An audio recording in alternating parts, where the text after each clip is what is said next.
Good afternoon, everyone. My name is Ekwaba Marachi Gold, and I'm going to be taking the tutorial for Site 434 Rehabilitation Psychology. So, today we'll be discussing the scope of rehabilitation psychology. And one thing we must know is that the scope of rehabilitation psychology is wide, it is far and wide. It cuts across the physical, the psychological, the social, the cognitive, and every other aspect of a person with disability or chronic illness. So, here are some of the scope or some areas of which the scope of rehabilitation psychology covers. It covers assessment of an individual's physical, personal, psychological, cognitive, and behavioral factors, followed by developing an intervention plan accordingly. We discussed when we we're discussing assessment of people with disabilities and chronic illness. We talked about psychosocial, we talked about cognitive, we talked about assessing their coping skills, their functional status, their self esteem. All these things need to be assessed in order to make sure we have full understanding, a holistic understanding of what the person with disability or chronic illness is going through, as well as for us to be able to diagnose them and create a treatment plan that is individualized. Keyword individualized. So every treatment plan must be individualized and must be according to the unique needs and goals of the person with disability and chronic illness. Another thing is that there must be assessment of the neurocognitive status, the sensory difficulty of this person. So this involves cognitive assessment. We know the mental state examination that involves assessing your cognition, assessing your attention, your memory. So we must check for all these things. It also involves assessing the influence of culture, ethnicity, gender, age, developmental levels, sexual orientation, geographical location, socioeconomic status. So we talked about social psychology and we understood that stigmatization and discrimination are one of the things that people with disabilities face. We also talked about how this can affect their adaptation. We also talked about how if they don't have things like social support, their adaptation can be hindered or can be altered. Then, when we're discussing the variables that are needed for adaptation, social demographic factors are one of the variables that are needed for adaptation. So, this tells us that culture affects. If in a culture they see people with disabilities as osus or as taboos, it will affect how these people with disabilities are able to cope with the challenges of being disabled. They might reject them, they might not accept them, they might not allow them to engage or interact or be participant of activities, and this can affect how their rehabilitation process goes. This can affect their motivation. Social demographic factors affect how people can adapt to the challenges and the changes that come with disabilities and chronic illnesses. So, the main objectives of rehabilitation is to develop services for meeting psychological and social needs. We're trying to address the mental well being of people with disabilities. We're also trying to address stigmatization. We're trying to address the problems of discrimination that people with disabilities and chronic illnesses face. We're trying to improve the social and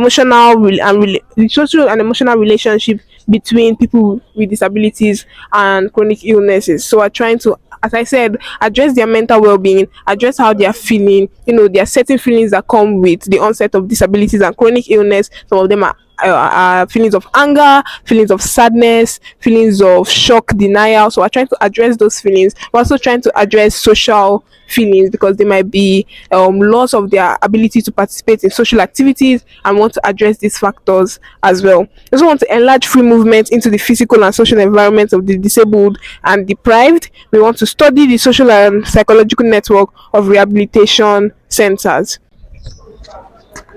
Methods of rehabilitation psychology. So there are different methods which rehabilitation psychologists use in achieving their tasks. One of it is that they provide a holistic development to the clients by working on their biological, psychological, social, environmental, and even political environment. So we discussed how the biopsychosocial model is very useful in rehabilitation psychology. We talked about how it addresses not only the biological factors, the medical, like just like the medical model said. The medical model told us that the biological factors are important, they're everything. There's physical limitations, they can come from genes, they can come from this, that, but it did not try to address other areas of life which are affected by disability and chronic illness. So what rehabilitation psychologists do is that they impute all these areas of life. They impute the biological, the psychological, the well-being and the mental well-being and the mental health of an individual or a person with disability and chronic illness, can be affected. They also put the social, because social discrimination, social support is also needed. They might experience social discrimination and social stigmatization. The environmental, because structures in the environment can be limiting and inhibits people with disabilities from accessing the environment, as well as their political environment. So we're fighting for inclusion of disabled people or people with chronic illnesses into spaces. There's also the focus on improving the quality of life of people with special needs by restoring their physical function and modifying their physical and social environment. So we want to improve their quality of life. We want to touch on all areas of their life. But how can we do that? We want to restore certain physical functions. So people with disabilities and chronic illnesses, they might experience some physical limitation due to the changes that have occurred or the challenges of disability and chronic illness. And because of that, they will need some help. They will need some new physical restructuring to be done. When that is done, it enables them to be able to perform physical functions as they would before. They also need to be some changes, some modifying of the physical and social environment. What do I mean by that? So certain things might need to be changed to enable these people with disabilities and chronic illness to access the environment early as they used to before. I talked about architectural limitations rather, and I talked about how there can be stairs in throughout their houses, or maybe in their houses, in their environment there are always stairs, so there is no slope. So if somebody has lost their ability to walk, they might need you to create slopes where they can, easily roll their wheelchairs through. So that's doing that will help them to address that area of their life. There's also the third one is providing clinical guidance and counseling services to both the individual as well as their family, their primary caregivers, and other significant people in their social life. A person with disability is going through problems adapting. So also their family and their caregivers and other people that are significant in their life go through problems adapting to disability and chronic illnesses. For example, if someone has encountered a life-changing illness, they may need help. They may need people that will help them to raise them to bed. They may need people to help them do certain daily activities. They may need people to help them with their hygiene. So that can also be something that the family members, the caregivers, the other significant others have to adapt to. Those are things that significant others have to change. So we need some guidance. They need some counseling on how to go about this. They need some counseling on how to adapt to these changes that have come about in their life.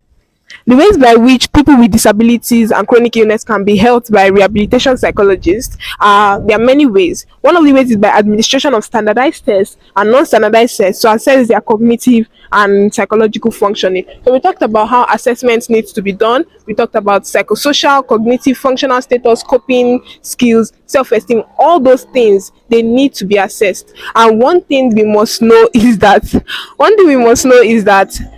for this assessment to go on, we need tests. We talked about observation, we talked about interviews, we talked about observation, interviews, we talked about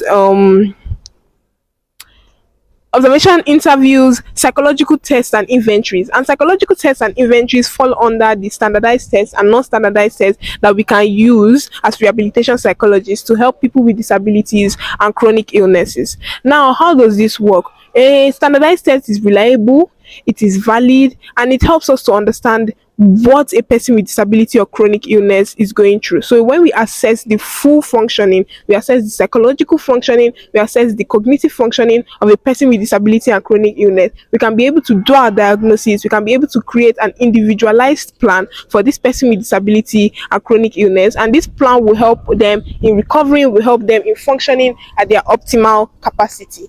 So the next way by which a person with disability and chronic illness can be helped by rehabilitation psychology or can be assessed by rehabilitation psychologists is by the use of behavioral observation and interviewing skills. I discussed how observation is one of the methods of assessment, of clinical assessment in rehabilitation psychology.